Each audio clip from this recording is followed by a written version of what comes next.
13. Jesús con el Esenio Eliud. Misterios del Antiguo Testamento y la Encarnación. Septiembre 10. El valle a través del cual anduvo Jesús durante la noche desde Kislot Tabor se llama Aedrón, y el campo de los pastores con la sinagoga donde los fariseos de Nazaret se mofaron tanto de Jesús se llama Quinqui. Las personas a quienes habló Jesús cerca de Nazaret eran esenios, amigos de la Sagrada Familia. Inicio de la nota.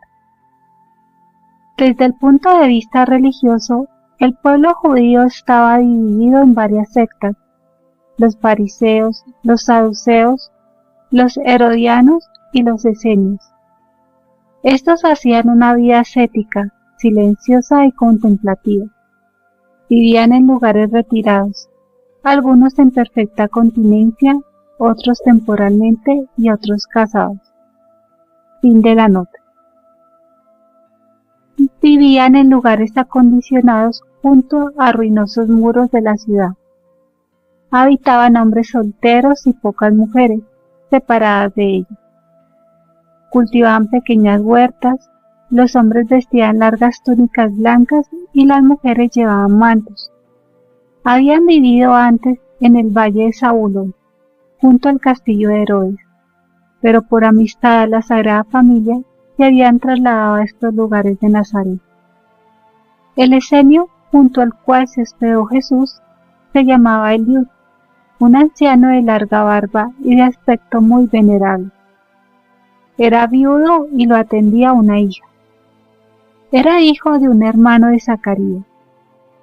Esta gente vivía en retiro, iba a la sinagoga de Nazaret, tenía amistad con la Sagrada Familia y se le había encomendado el cuidado de la casita de Nazaret en ausencia de María. A la mañana siguiente se fueron los 5 discípulos de Jesús a Nazaret, visitando a sus parientes y a la escuela del lugar. Jesús permaneció entre tanto con Eliud el esenio. Con este anciano se detuvo orando y conversando familiarmente. Muchos secretos divinos le habían sido revelados a este anciano de extrema sencillez. En la casa de María estaban, además de ella, 4 mujeres: su sobrina María Cleofás, la prima de Ana, la del templo Juana de Cusa, parienta de Simeón, María, madre de Juan Marcos, y la viuda Lea. La Verónica ya no estaba aquí, ni la mujer de Pedro, que había visto en el lugar de los publicanos. Por la mañana había María con María de Cleofás junto a Jesús. Jesús dio la mano a María, su madre.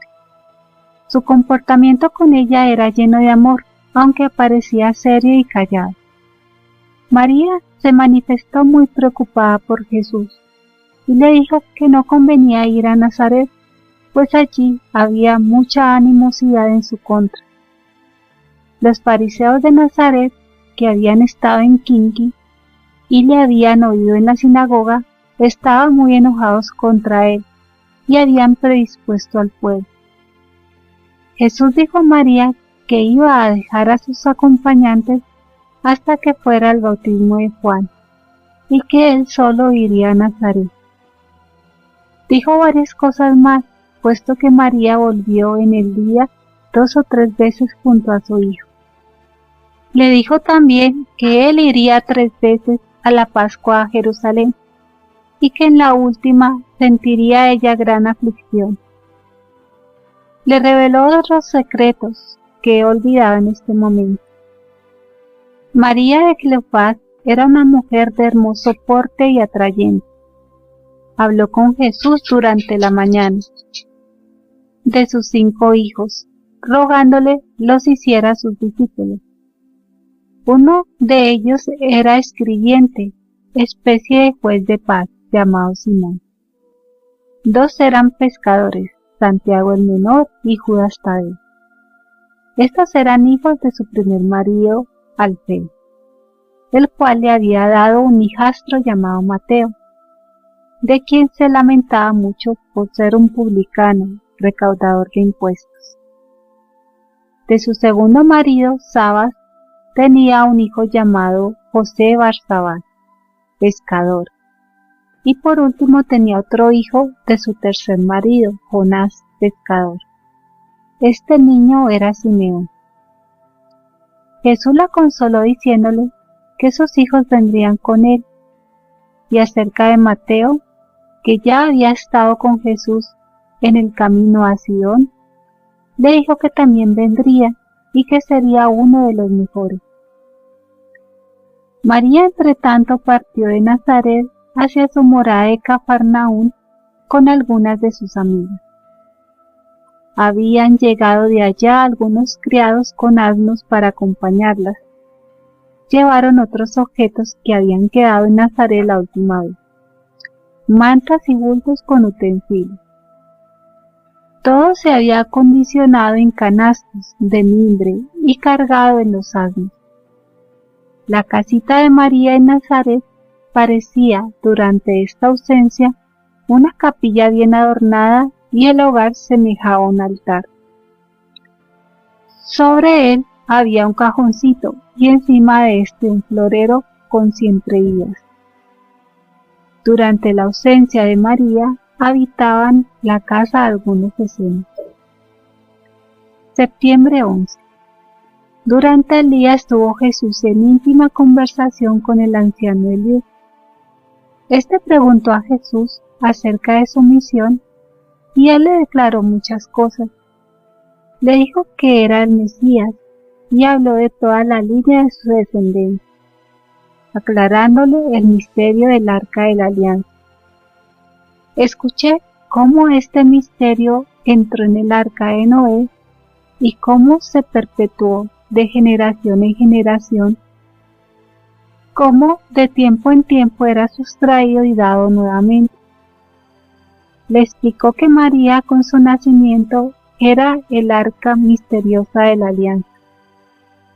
Eliud consultaba a menudo sus rollos de la escritura y señalaba trozos de los profetas, que Jesús le aclaraba mejor.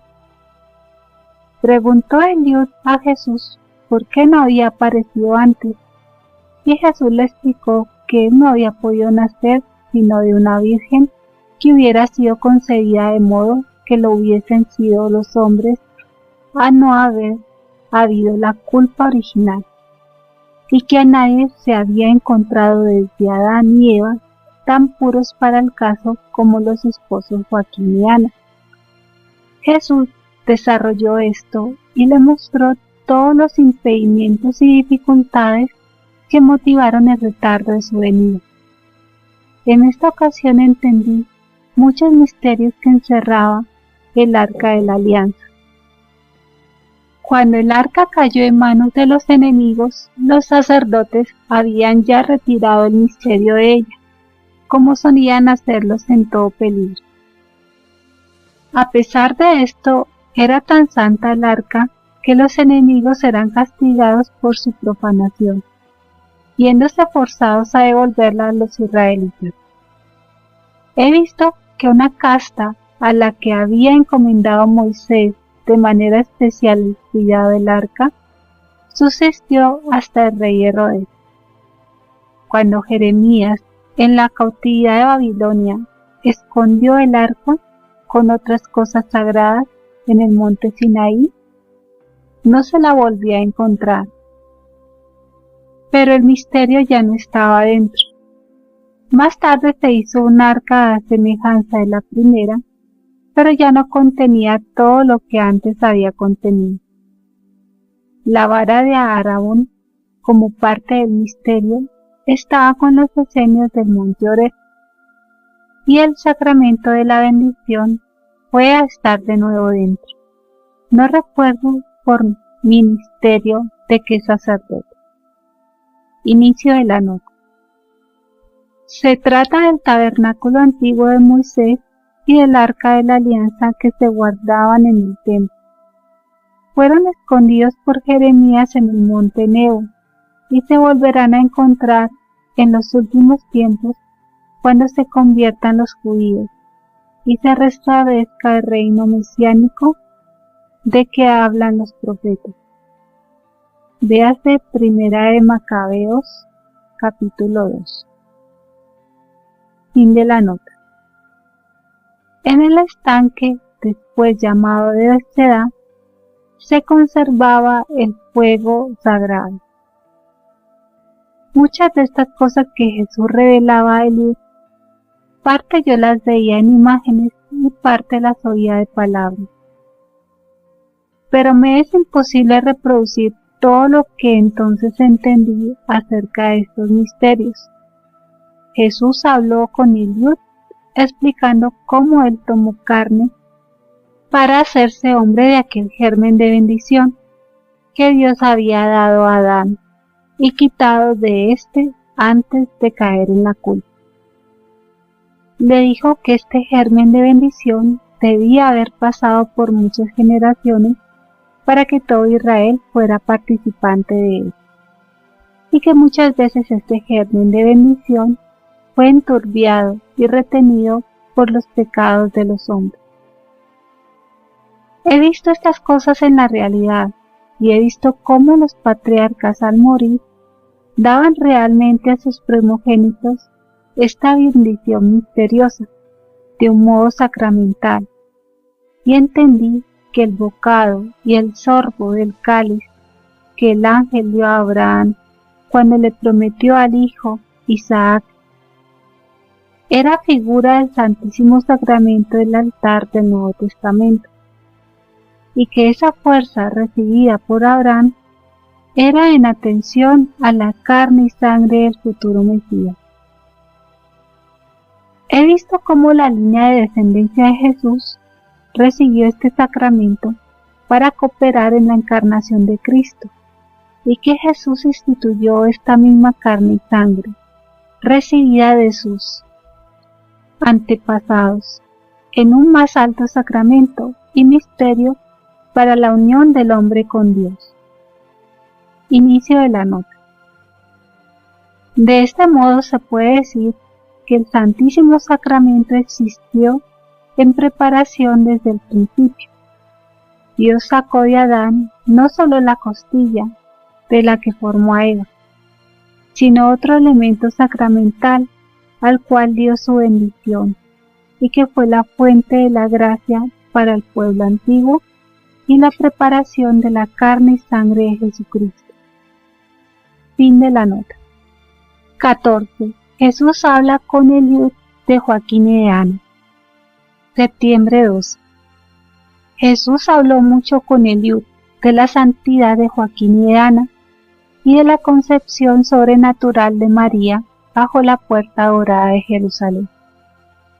Le declaró que él no es nacido de José, sino que, según la carne, lo es de María Virgen, y que ésta fue concebida de aquel germen puro que se le quitó a Adán antes de caer en la culpa, germen que llegó a través de Abraham, de José en Egipto, y por medio de este al arca de la alianza, y desde allí a Joaquín y a Ana.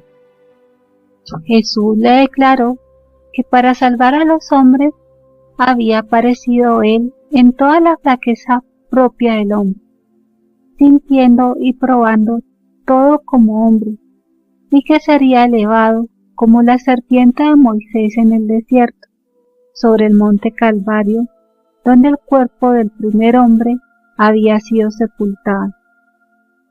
Le declaró lo que debía padecer y cómo serían de ingratos los hombres para con su Redentor. Eliud preguntaba con ánimo ingenuo y sencillo. Entendía estas cosas mejor que los apóstoles al principio, y lo entendía todo más espiritualmente. Con todo, no podía comprender de qué modo se desarrollarían los hechos. Por eso preguntó a Jesús dónde estaría su reino, si en Jerusalén, en Jericó o en Engadí. Jesús le contestó que donde él estaba también su reino, y que por lo demás no tendría él un reino exterior. El anciano Eliud hablaba con Jesús con mucha sencillez y naturalidad, y le contaba muchas cosas de María, como si Jesús no las supiera. Jesús le escuchaba con mucho amor. El viejo le hablaba también de Joaquín y de Ana, de su santa vida y de su muerte. Jesús añadió en esta ocasión que ninguna mujer hasta entonces había sido más pura que Ana, y que después de la muerte de Joaquín, casó 2 veces más por voluntad del cielo. Debía cumplir y llenar el número establecido de frutos de la bendición recibida. Cuando Eliud se refirió a la muerte de Ana, yo tuve una visión. He visto a Ana sobre un lecho algo levantado, como he visto después a María, en la parte posterior de su gran vivienda. La vi muy animada, conversando como si no estuviese por morir. La vi bendecir a sus hijitas y a los demás que estaban en la parte anterior de la casa. María hallábase a la cabecera del lecho y Jesús a los pies. He visto cómo bendecía a su hija María y pedía la bendición de Jesús, que ya era un hombre y tenía una barba incipiente. La he visto después hablando alegremente. La he visto mirar a lo alto. Se puso blanca como la nieve y aparecieron algunas gotas como perlas sobre su frente. Entonces no pude contenerme y exclamé: se muere, se muere. Y en mi angustia pretendí tomarla en mis brazos. Parecióme que ella se venía a mis brazos, y al salir de mi éxtasis creía tenerla aún en mis brazos. Eliud contó aún muchas cosas de la juventud de María en el templo. Vi todo esto en cuadros y en figuras. Supe que su maestra Noemí era parienta de Lázaro. Esta mujer, de unos 50 años, y todas las demás que estaban en el templo eran esenias. María aprendió de ella a bordar y a tejer. Desde niña iba siempre con Noemí cuando ésta purificaba los vasos de la sangre del sacrificio y recibía parte de la carne de los sacrificios, que luego partía y preparaba para las que servían en el templo y para los sacerdotes, pues estos recibían su parte de alimento de los sacrificios. Más tarde he visto a María ayudar en todos estos menesteres. He visto que Zacarías, cuando estaba de turno en el templo, visitaba a la niña María y que Simeón la conocía. De este modo yo veía el andar y servir de María en el templo a medida que Eliud se lo contaba a Jesús. Hablaron también de la concepción de Jesús y Eliud contó la visita de María a Isabel y dijo que María había hallado un pozo, el cual pude ver yo también. En efecto, María con Isabel, Zacarías y José fueron a una pequeña posesión de Zacarías donde faltaba el agua. María se alejó sola delante del jardín con una varita y rezó. Al tocar la tierra con la vara brotó un hilo de agua, que luego engrosó, rodeando una pequeña colina. Zacarías y José acudieron al lugar, removieron la colinita con la pala y el agua brotó en mayor caudal, y se encontraron con una fuente y pozo de agua excelente. Zacarías vivía al mediodía de Jerusalén, a unas 5 horas de camino hacia el oriente. En estas y semejantes conversaciones estuvieron Jesús y Eliud, y éste honraba a Jesús gozosa y sencillamente, pero solo como un hombre elegido y extraordinario. Una hija de Eliud vivía en una gruta del lugar, alejada de allí. Los esenios que vivían en esta montaña eran unos 20. Las mujeres vivían separadas de 5 a 6, agrupadas entre sí. Todos veneraban a Eliud como a su jefe, y se reunían todos los días con él para la oración. Jesús comió con él pan, frutas, miel y pescado, todo en pequeña cantidad. Los esenios se ocupaban en el trabajo de la huerta y el tejido. La montaña que habitaban era la punta más alta del conjunto donde Nazaret estaba edificada, aunque estaba todavía separada de la ciudad por un valle. Del otro lado había una pendiente, llena de verdor y de viñedos. En el fondo de la pendiente, a donde pretendieron los fariseos precipitar a Jesús, había una cantidad de desperdicios, huesos y basura. La casa de María estaba delante en la ciudad, sobre una colinita, de modo que una parte entraba como gruta en la misma colina. Con todo, se veía la casa sobresalir de la colina, en la cual se veían otras casitas desparramadas. María y las santas mujeres, en compañía de Colaya, hijo de Lea, llegaron a su vivienda en el valle de Cafarnaúm. Las amigas le salieron al encuentro. La casa de María en Cafarnaúm pertenecía a un hombre llamado Leví, que vivía no lejos de allí en una gran casa. Por medio de la familia de Pedro fue alquilada y dejada a la Sagrada Familia, pues Pedro y Andrés ya conocían a la Sagrada Familia por la fama y por Juan Bautista, cuyos discípulos eran. La casa tenía otras dependencias, donde discípulos y parientes podían ser alojados. Por esto parecía que la habían elegido. Hacia la tarde salió Jesús de la habitación de Eliud y, acompañado por él, se fue a Nazaret. Delante de los muros de la ciudad donde José tuvo su taller, vivían varias personas pobres y buenas, conocidas de José, con hijos que habían sido compañeros de infancia de Jesús. Dieron a los viajeros pan y agua fresca, pues Nazaret tenía agua verdaderamente buena. He visto a Jesús sentado en medio de esta gente en el suelo, mientras los exhortaba a ir al bautismo de Juan. Esta gente se porta con Jesús con cierta reserva, pues lo conocían como a uno de ellos, y ahora lo veían respetado por el anciano de Eliud, a quien todos honraban pidiéndole consejo y dirección. Ellos sabían que el Mesías debía venir, pero no podían concebir que pudiera hacerlo uno que había vivido en medio de ellos. 15. Nuevas conversaciones de Eliud con Jesús. Septiembre 13.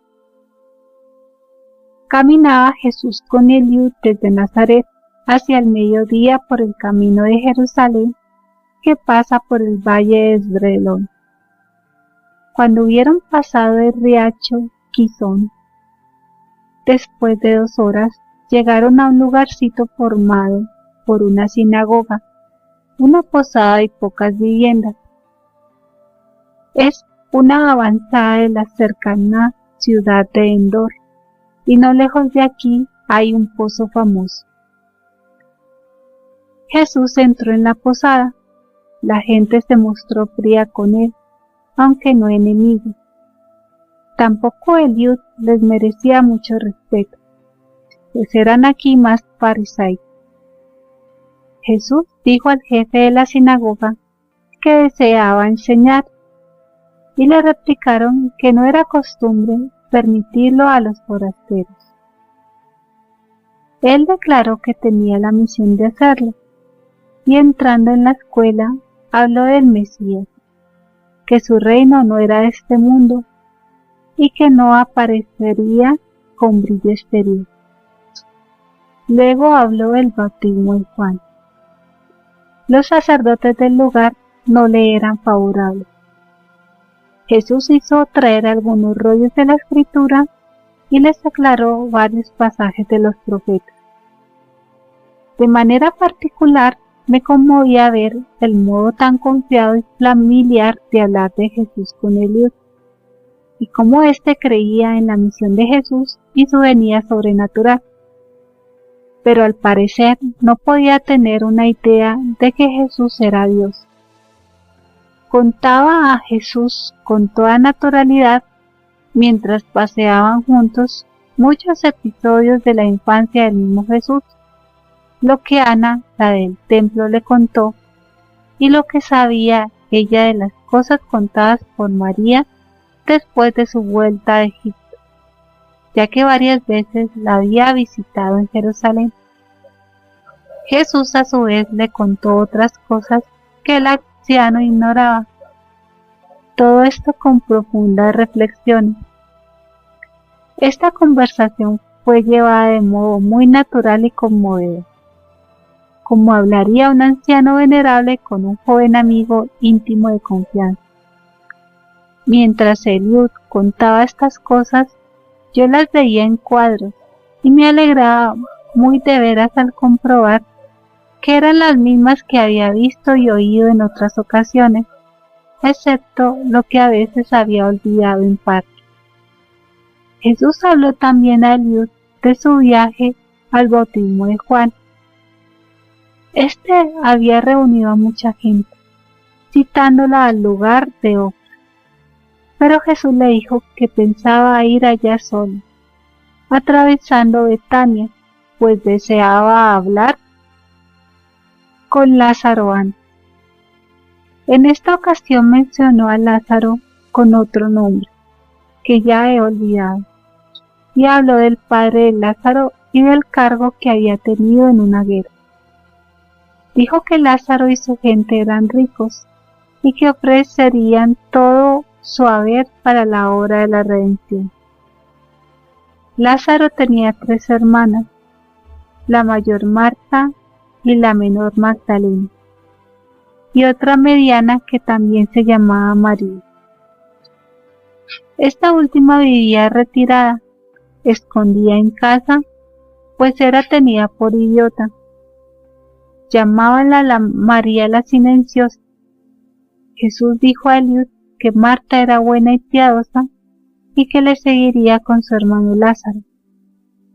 De María la silenciosa dijo que tenía un gran espíritu y gran entendimiento para las cosas de Dios, que para su bien se le había quitado el entendimiento de las cosas del mundo, que ella no es para el mundo, que tiene vida interior y no comete pecado.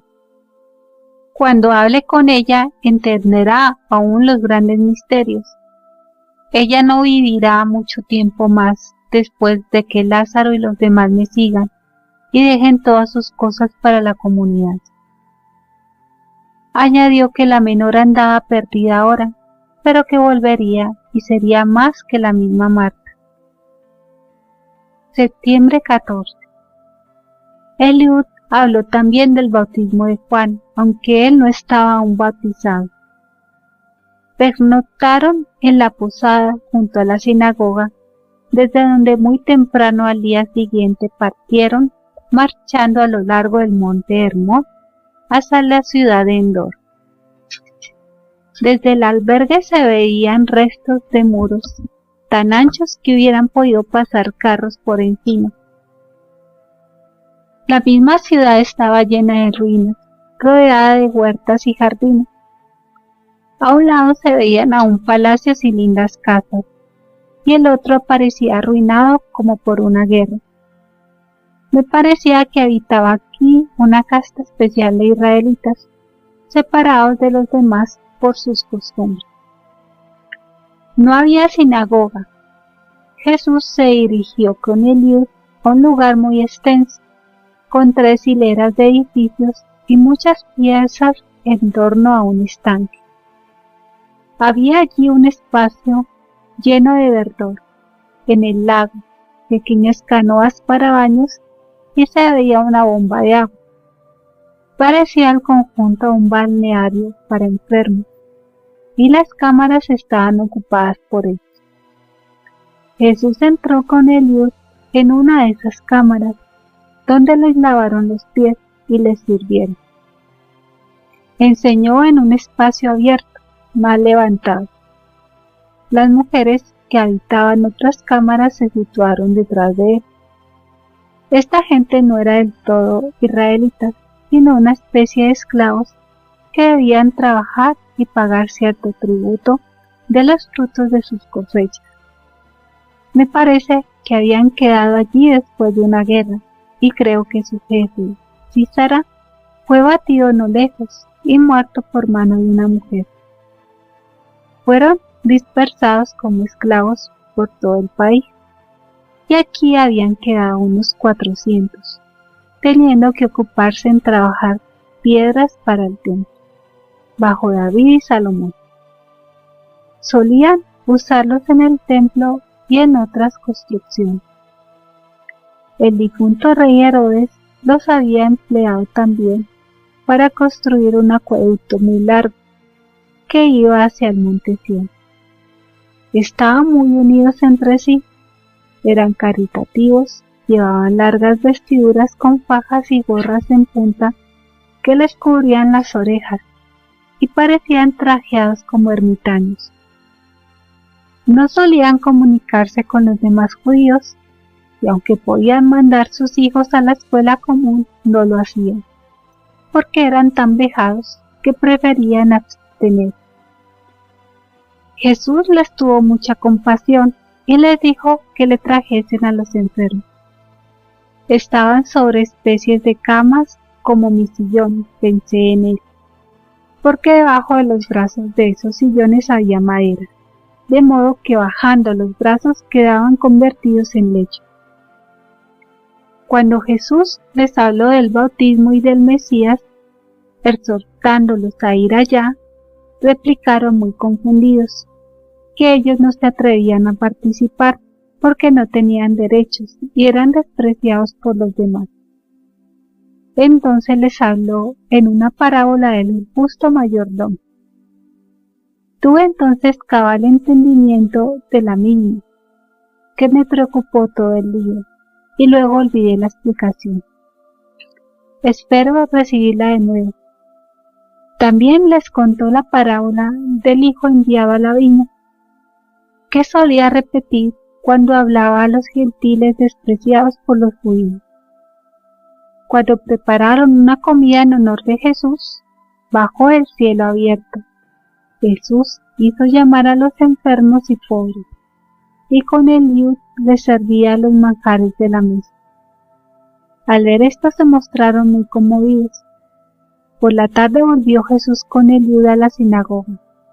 Celebraron el sábado y pernoctaron. Al día siguiente siguió Jesús con el liud hacia Endor, que estaba solo el camino de un sábado desde el albergue que habían tomado, y enseñó allí. Los pobladores eran cananitas, creo que de Siquem, pues oí el nombre de siquemitas. En una galería subterránea tenían oculto un ídolo, que por un ingenioso mecanismo salía afuera para ser visto sobre un altar adornado. Podían hacerlo desaparecer de pronto al solo contacto de un resorte. Este ídolo, que provenía de Egipto, se llamaba Astarte, que yo ayer había oído como Esther. La figura del ídolo tenía cara redonda como luna, los brazos delante y presentaba la figura de algo largo, envuelto como una muñeca o crisálida de mariposa. En el medio ancha y en los extremos angosta, como un pez. En la espalda tenía una prominencia sobre el cual había una especie de cuba que sobresalía de la cabeza. Dentro del recipiente se veía algo verde, como espigas con hojas verdes y frutas. Los pies hasta la mitad del cuerpo estaban en una tina y en torno había floreros con plantas vivas. A pesar de que tenían a este ídolo oculto, Jesús lo reprendió en su discurso. Antiguamente habían ofrecido y sacrificado a niños deformes. Pertenecía al ídolo Adón, que venía a ser como el marido de esta diosa. El pueblo había sido vendido en tiempo de su jefe Sísara y dispersado entre los israelitas como esclavos. Por eso eran despreciados y tenidos en menos. Habían promovido, no mucho antes de Cristo, bajo Herodes, tumultos y por eso fueron más oprimidos. Por la tarde volvió Jesús de nuevo con Eliud a la sinagoga para concluir el sábado. Los judíos habían visto con malos ojos la visita de Jesús a Endor, pero él les reprendió severamente su dureza para con esta gente oprimida. Los exhortó a tratarla con consideración y a dejarla ir al bautismo de Juan, ya que se habían decidido ir después de la exhortación de Jesús. Al finalizar esta enseñanza se mostraron más benévolos con Jesús. Volvió Jesús con Eliud a Nazaret y los he visto en camino hacia la ciudad con amena conversación, como otras veces. A veces se detenía. Eliud contaba muchas cosas de la huida a Egipto, y yo veía todas estas cosas en figuras. Llegó la conversación al punto de si serían también los egipcios llamados a la salud, ya que habían sido conmovidos con su presencia cuando huyó. En esta ocasión vi que el viaje de Jesús, después de la resurrección de Lázaro, a las tierras paganas de Asia y Egipto, que yo había visto en visión, no había sido fantasía mía, porque Jesús dijo que en todas partes donde había sido sembrado, habría él de recoger los sarmientos. Eliud habló también del sacrificio de Melquisedec, de pan y de vino, y preguntó ingenuamente si Jesús era como Melquisedec, ya que no podía formarse idea cabal de la personalidad de su compañero.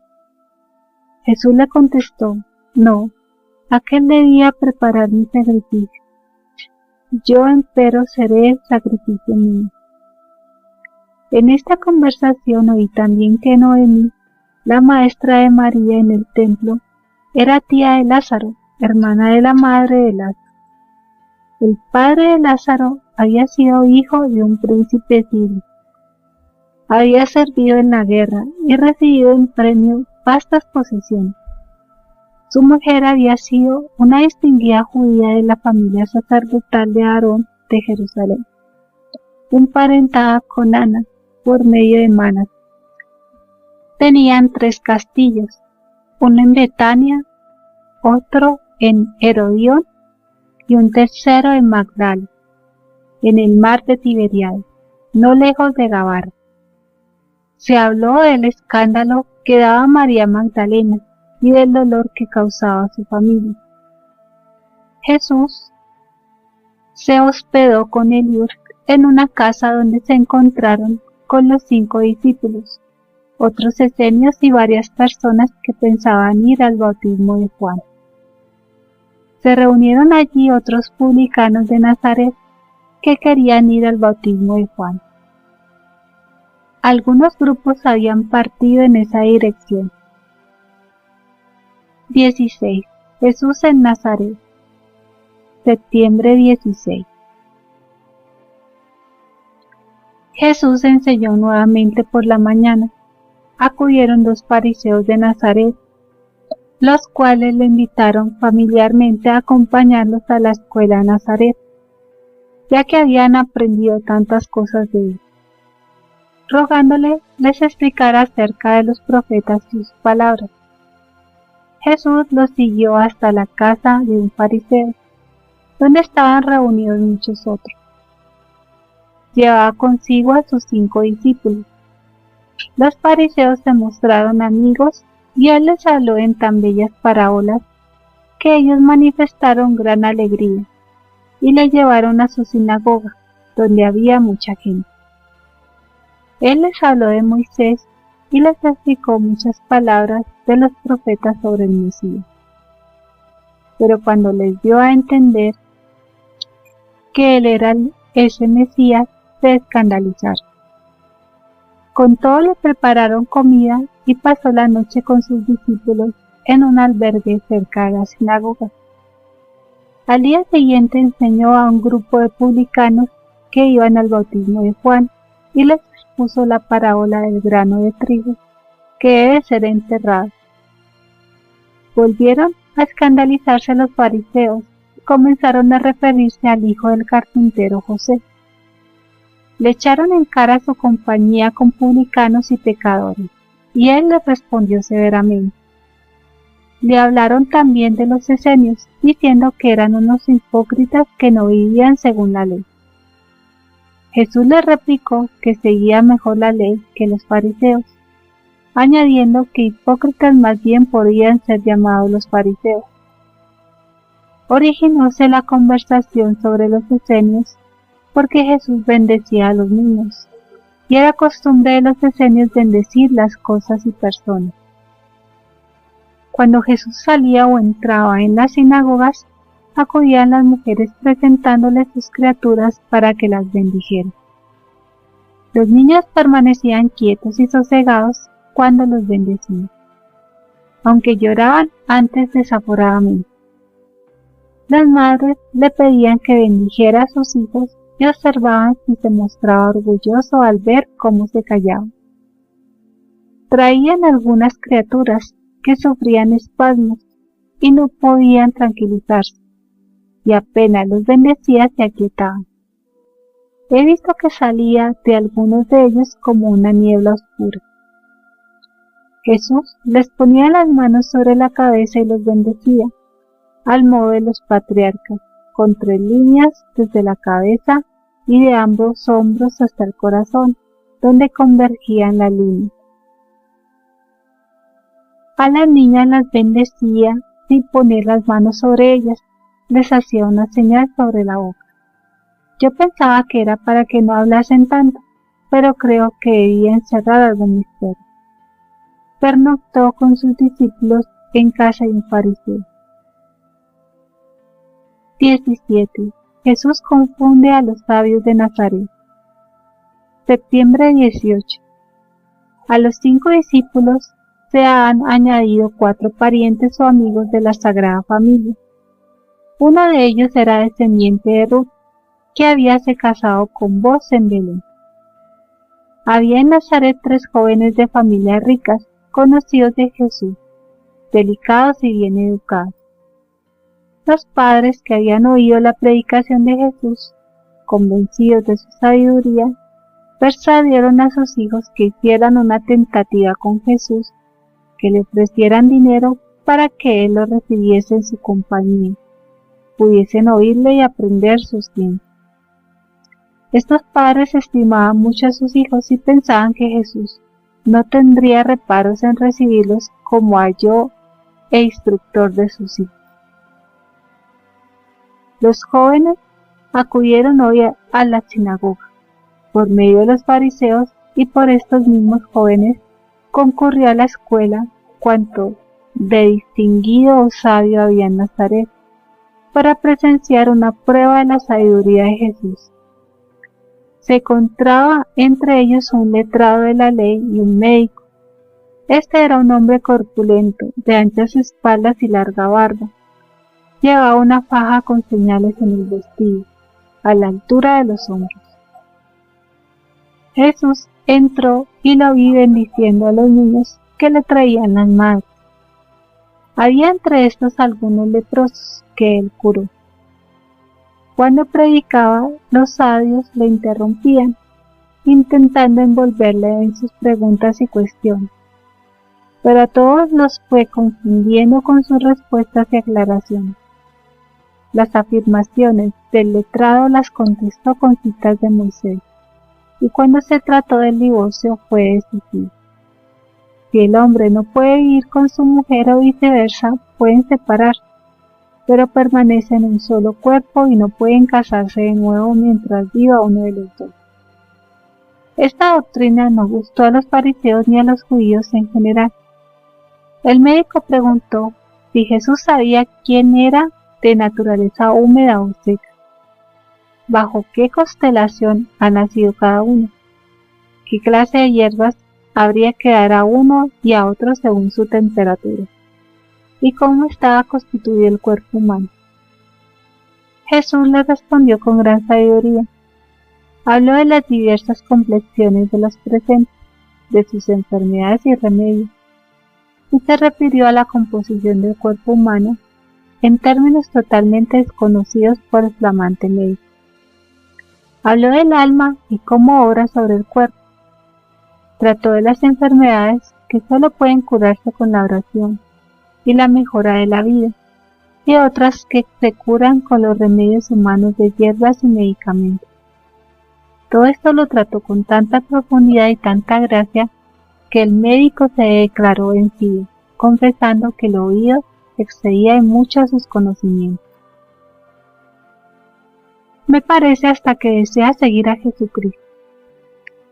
Él escribió al médico todo el cuerpo humano, sus miembros, músculos, venas, nervios y entrañas, su importancia y sus propiedades con tanta precisión y al mismo tiempo tanta brevedad, que el pretendido sabio quedó completamente humillado y admirado. Hallábase presente un astrólogo y Jesús comenzó a hablar del camino de las estrellas, de cómo un astro influía sobre otro y de cómo los diversos astros ejercen distintas influencias. Refirióse a los cometas y a las señales del cielo. Habló también con un arquitecto sobre edificación y le dijo cosas muy significativas del tema. Al tratar del comercio y del intercambio con países extranjeros, dijo cosas severas acerca de las vanidades, modas y lujos provenientes de Atenas. Se habían introducido ciertos juegos y artes de magia en el país por medio de estos extranjeros, que habían pasado también por Nazaret y otros pueblos vecinos. Añadió que ciertas artes malas son imperdonables, porque no se tienen por malas y no se pide perdón ni se hace penitencia por ellas. Todos quedaron altamente maravillados de su sabiduría y comenzaron a decirle que se quedara entre ellos, que le iban a edificar una casa y le proveerían todo lo necesario. Le preguntaron por qué se había establecido con su madre en Cafarnaúm. Él les contestó sencillamente que no pensaba permanecer allí, hablándoles de su misión y de su destino, que además habíase establecido en Cafarnaúm porque deseaba estar en el centro del país. Ellos no comprendieron la referencia a su misión y se ofendían porque no quisiera quedarse. Creían haberle ofrecido una posición muy ventajosa y que rebosaba por orgullo y presunción. A la tarde se dejaron el local de la escuela. Septiembre 19. Los tres jóvenes, que eran de unos 20 años, pidieron tratar con Jesús en particular, pero él no los quiso recibir hasta que llegasen los 9 discípulos que le habían seguido. Esta negativa los entristeció. Jesús dijo que procedía así para que fuesen testigos de lo que iba a hablar con esos jóvenes. Ellos entonces, con todo comedimiento, le dijeron fuera de la voluntad de sus padres que deseaban ser sus discípulos, que sus padres le darían dinero para los viajes, que ellos querían acompañarle y ayudarle en todas sus obras. Jesús se entristeció al tener que darles una negativa, ya por sí mismos, ya por causa de los discípulos, pues debía exponer motivos que ellos no podían comprender aún. Les dijo que quien ofrece dinero quiere sacar ganancia de ese mismo dinero, y que en cambio, quien quisiera seguirle a él debía renunciar a toda conveniencia humana. Más aún, el que quisiera seguirle debía renunciar hasta a sus parientes y amigos. Añadió que sus discípulos no buscaban ni pretendían conveniencias de casamientos. Les dijo cosas tan serias que aquellos quedaron muy abatidos. Atinaron a decir que también los esenios en parte vivían casados. Jesús les respondió que los esenios hacían bien siguiendo sus leyes y que, por lo demás, ellos preparaban el camino para cosas que él estaba por establecer con mayor perfección. Los despidió recomendándoles que meditasen lo que les convenía hacer. Los discípulos se asustaron por sus palabras, pareciéndoles una doctrina muy severa. no lo podían entender y decayeron de ánimo.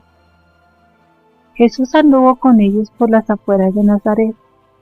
Se dirigió a casa de Elías y durante el camino les dijo que no desmayasen ni se desalentasen, que las causas por las cuales habló hacia aquellos jóvenes eran secretas y que algunos les seguiría más tarde y otros nunca, que ellos le siguiesen sin preocuparse. Se ha suscitado un gran tumulto en Nazaret. No pueden perdonarle que no se haya querido quedar entre ellos, y dicen que todo lo que sabe lo ha aprendido yendo de un lado a otro. Añadían: es cierto que es diestro en responder y en enseñar, pero es demasiada soberbia para el pobre hijo de un carpintero. He visto regresar a sus casas a los 3 jóvenes. Los padres interpretaron muy mal las dificultades que Jesús les puso, y los jóvenes pensaban lo mismo, de modo que todo el mundo estaba allí en contra de Jesús. Con todo, los 3 jóvenes volvieron al día siguiente y prometieron a Jesús obedecerle y servirle. Jesús los despidió nuevamente y se entristeció de que no pudiesen comprender el motivo de su negativa. Luego habló con sus 9 discípulos que le siguieron algún trecho, según les había dicho, para dirigirse luego al bautismo de Juan. Respecto a los jóvenes agregó que ellos pensaban sacar algún provecho, pero que no estaban dispuestos a dejarlo todo por amor, que los discípulos lo dejaban todo y recibirían en cambio mucho más. Díjoles cosas muy profundas sobre el bautismo de Juan y les ordenó ir a Cafarnaúm a anunciar a su madre que él se dirigía al bautismo de Juan. Que hablasen con los discípulos Juan, Pedro y Andrés para ir al bautismo y que avisasen al precursor que él también se ponía en camino para ser bautizado. 18. Una leprosería en el río Quizón. Septiembre 19 y 20. He visto a Jesús caminando de noche con Elías en dirección del mediodía y occidente. No hacían un camino directo, porque Jesús quería ir a Chile, lugar de reposo. Llegaron al amanecer y he visto que Elías quería impedir que Jesús entrase para que no contrajese impureza legal, que no lo dejarían ir al bautismo si llegaba a conocer su procedencia. Jesús le contestó que debía cumplir su misión, que quería entrar porque había allí un hombre bueno que deseaba verlo. Para llegar debían pasar el río Quizón, porque el lugar estaba en un lago que recibía las aguas del Quizón, donde se purificaban los leprosos. Esta agua no volvía del río Quizón. El lugar estaba completamente aislado y nadie llegaba hasta allí. Los leprosos vivían en chozas aisladas. Fuera de la gente que les servía, nadie más vivía allí. Elías se mantuvo lejos y esperó a Jesús, que entró en una choza aislada, donde yacía un hombre enfermo en el suelo, envuelto en miel. Jesús habló con él. Era un hombre bueno y no recuerdo por qué causa contrajo la enfermedad. Se incorporó, sumamente conmovido al ver que Jesús había querido visitarlo. Jesús le mandó que se levantase y se bañase en un recipiente que había junto a su casita. El hombre obedeció y Jesús puso sus manos sobre las aguas. De pronto el hombre se encontró sano y flexible, se vistió con otras ropas y Jesús le mandó que no hablase de su curación hasta que él volviera de su bautismo. Este hombre acompañó luego a Jesús y a Elías un trecho de camino, hasta que Jesús le mandó que regresara. Más tarde vi a Jesús y a Elías caminando por el valle de Esdrelón hacia el mediodía. A menudo hablaban entre sí, otras veces andaban aislados, como ocupados en la meditación y en la oración. El tiempo no es bueno, con frecuencia hay nieblas en estos valles y el cielo está nublado. Jesús no usa bastón, nunca lo llevó. Los demás llevaban bastón curvado al uso de los pastores. Jesús calzaba solo unas suelas, mientras que otros llevaban un calzado más completo, hecho de cortezas de árbol o entretejidos. Una vez al mediodía los vi descansando junto a una fuente, comiendo trozos de pan. 19. Jesús se transfigura delante de Elías. Septiembre 20 y 21. De noche he vuelto a verlos caminando. He visto luego una hermosa escena. Mientras Jesús caminaba delante de Elías, este comenzó a maravillarse de la corrección de sus modales y de la perfección de su cuerpo. Jesús le dijo: si vieras dentro de pocos años este cuerpo, no hallarías en él nada de hermoso. De tal manera lo pondrán los hombres y lo maltratarán. Eliud no podía entender esto. No podía imaginar cómo Jesús en tan corto tiempo pudiese constituir su reino, pues creyendo siempre en un reino temporal, pensaba que no podía hacerlo sino en 10 o 20 años, hasta darle forma y consistencia. Mientras caminaban, dijo Jesús a Eliud, que marchaba pensativo detrás de él, que se acercara, pues quería mostrarle lo que él era en realidad, lo que era su cuerpo y cómo sería su reino. Eliud estaba a pocos pasos de Jesús. Jesús miró a los cielos orando. De pronto descendió una nube que envolvió a los dos en un torbellino. Desde fuera no se los podía ver. Sobre sus cabezas se abrió el cielo y parecía descender hasta ellos la luz. Vi arriba una ciudad de luminosas murallas que era la Jerusalén celestial. El interior de esta aparición estaba rodeado de un esplendor semejante al arco iris. Adentro vi un rostro como de Dios Padre y a Jesús con él, en una comunicación de luz y de esplendor. Jesús estaba resplandeciente y transparente. Eliud estuvo al principio admirado, mirando hacia arriba. Luego se echó sobre su rostro hasta que la luz y la visión se fueron perdiendo. Jesús siguió su camino y Eliud permaneció silencioso, maravillado de lo que había contemplado. Fue un cuadro como el de la transfiguración, pero Jesús no se elevó. Creo que Eliud no sobrevivió hasta la crucifixión de Jesús. Jesús se mostraba más familiar con él que con los mismos apóstoles, pues el anciano estaba muy iluminado en las cosas del cielo y en los secretos de la Sagrada Familia. Eliud honraba a Jesús como a un compañero y amigo. Dióle todo lo que podía dar e hizo mucho por la comunidad de Jesús. Era uno de los esenios más instruidos. Inicio de la nota. Eliud aparece como una personificación del espíritu de santidad que podía producir la ley antigua para las almas elegidas que, iluminadas y perfeccionadas por la venida del Mesías, debían dar testimonio de la nueva ley de gracia. Fin de la nota. Los esenios en los tiempos de Jesús ya casi no vivían desparramados en los montes, sino más bien en torno de la ciudad. Esta aparición y transfiguración tuvo lugar de noche, cerca de las 11. A la mañana siguiente vi a Jesús y a Eliud llegando a un campo de pastores. Amanecía y los pastores, ya con sus rebaños, salieron al encuentro de Jesús, a quien conocían, se postraron delante de él y llevaron a ambos a la choza donde tenían sus aperos. Allí les lavaron los pies, les prepararon un sitio para descanso y les pusieron delante panes y copos.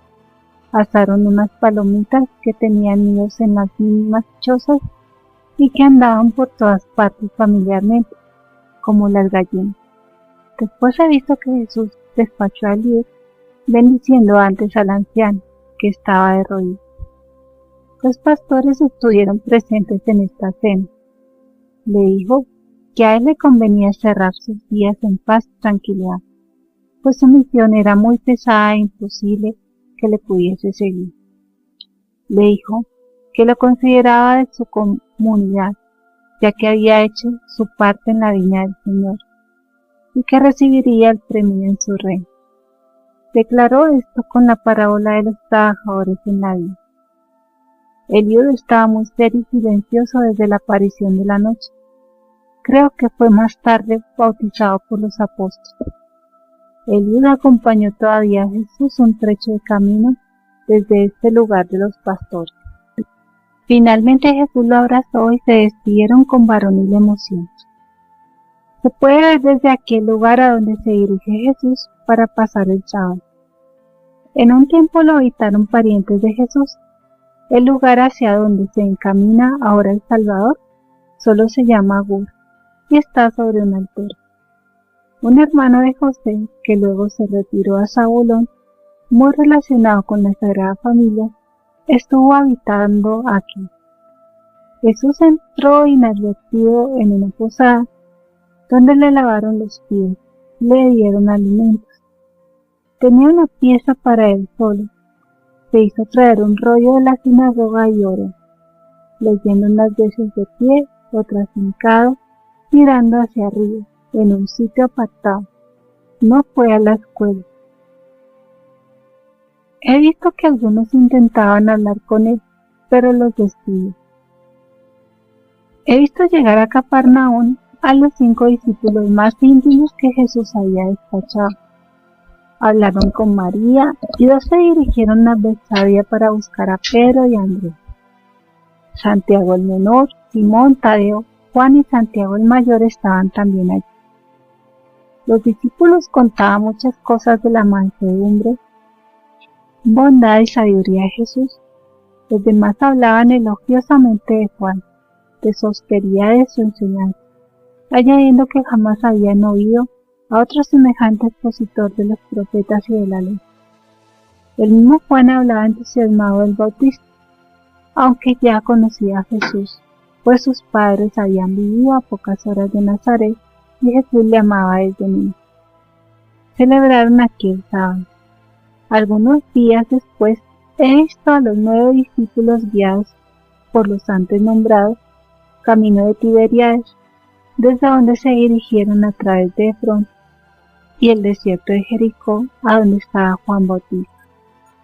Pedro y Andrés hablaban con mayor entusiasmo del bautismo, que era de estirpe sacerdotal, que fue instruido por Esenias en el desierto, que era tan severo como sabio y no podía tolerar desorden alguno. Los discípulos en cambio encomiaban la mansedumbre y sabiduría de Jesús. Otros alegaban que por su indulgencia se promovían desórdenes y daban algunos ejemplos. Decían que también él había sido instruido por los esenios cuando había viajado. A Juan no le oía hablar en este viaje. No iban siempre juntos, a veces un trecho o durante algunas horas. Yo pensaba, los hombres eran entonces como son ahora.